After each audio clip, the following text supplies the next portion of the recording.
all those ones. If we want to look at the budget, we look at the budget. I have a lot of issues with the budget itself.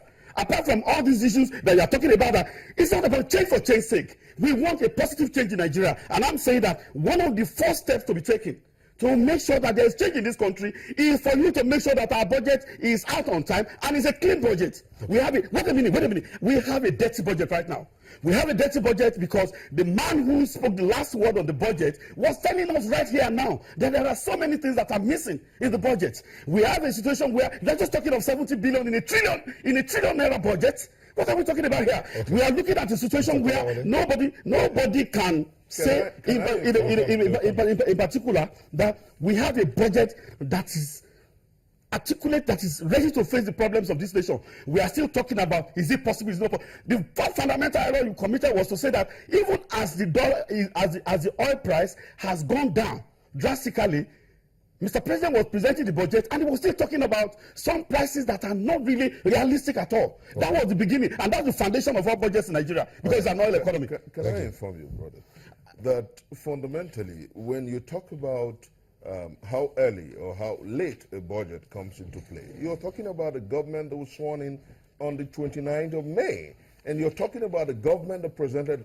her budget before the National Assembly on the 22nd of December, record time. That's point number one. And then point number two, no matter how sentimental we get about it, the issues are profound, that the National Assembly has come to say that, oh yes, we transmitted the past budget without details, and so in 2 weeks' time, we shall transmit the full details of the budget. That's fundamentally clear. Who do you blame? The National Assembly still has the document. Did you also, and I don't know if a producer can let us hear that that film from the National Assembly, the chairman of the National Assembly Appropriation Committee. No, I heard it, but let me inform you now. Hold on.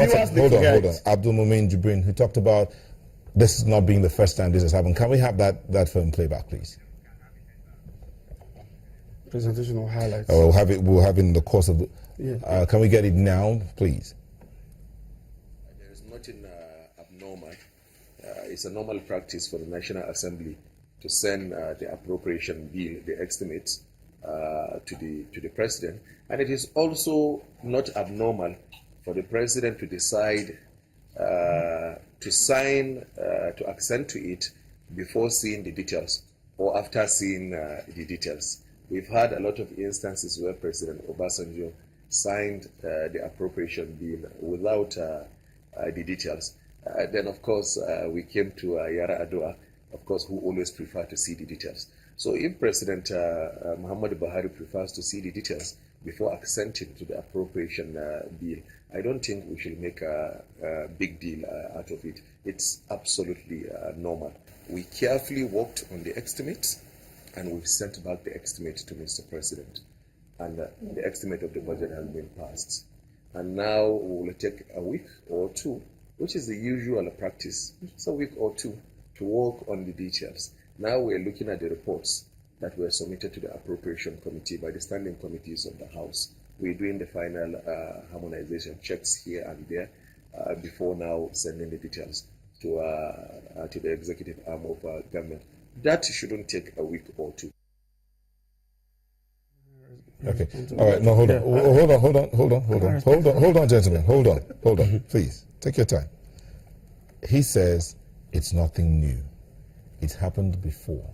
It happened in the administration of President Obasanjo. It happened in the administration of President Yar'Adua. It happened before. It's not new. You know why? And hold on. And they accented to this budget without having seen the details.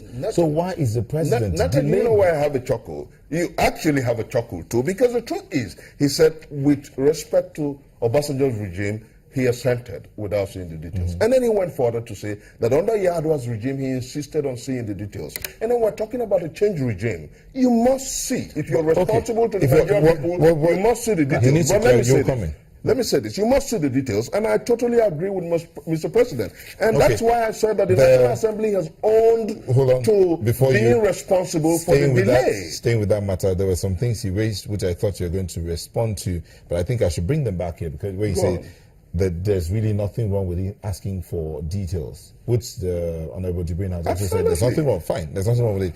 But someone is treating and asking a question.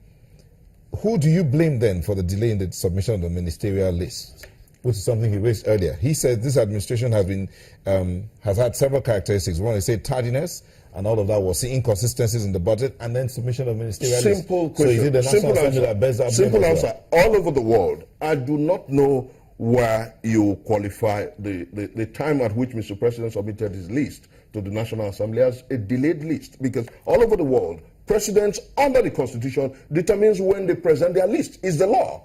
And as I talk to you, it took Obama 60 days to do that. And you don't confine or restrict regimes to the period of time and then qualify it as delays. The law provides, the Constitution of the Federal Republic of Nigeria provides that the president chooses his cabinet, and he chose the cabinet at the point that he considered right and right. Is that not what gave room? Is that not what gave room to inconsistencies in the budget? No, let me The simply budgets say, were presented- no, were absolutely prepared by not. people who were- Absolutely not, for two reasons.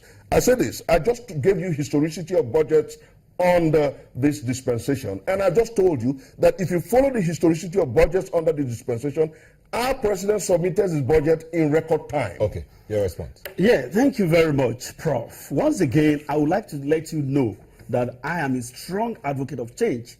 Okay? I am for positive change for this country, and we need to really move forward. We should not. I don't bestow- doubt that. Yeah, I we don't should not. doubt that, but facts and figures. Excuse me, please. We should not bestow on our leadership the toga of infallibility. Nobody and has them done all be willing when they are wrong or they've taken the wrong steps. And I think the president is doing something now. He says he's not going to sign that budget Until he sees the sees. details. Let me tell you the background to that.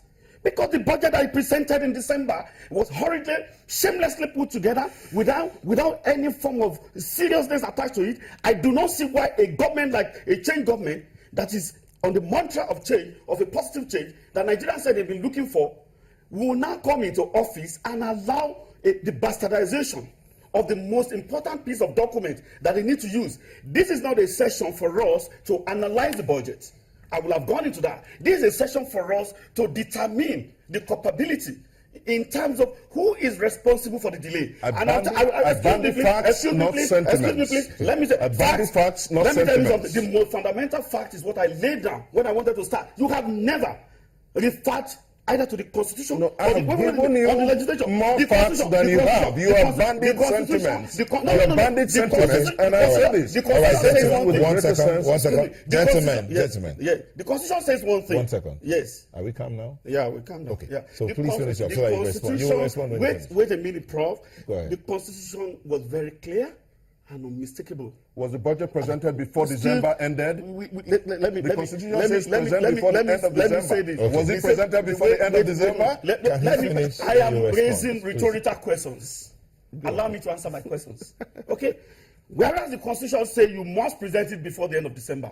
Anybody that has anything to do with governance in this country in the last 2-3 decades should know that it has become something that everybody tried to achieve.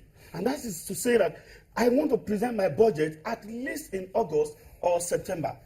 It's a new government. When did the government come wait a into minute. power? The way I'm not done. I want I'm not done. facts. It is a new government, we know. But the most important problem that afflicted this government, because you had a majority, even in the National Assembly, you didn't have to waste so much time in looking at the budget. Instead of looking at the economic policy implications of the budget, the National Assembly became a budget center. They started battling with figures. Most of the guys that are in that place were not elected as accountants or mathematicians. They started battling with the arithmetic. I saw a 1,800-page document that the president was purported to have submitted. But the only thing that is in that budget is the fact that the president read a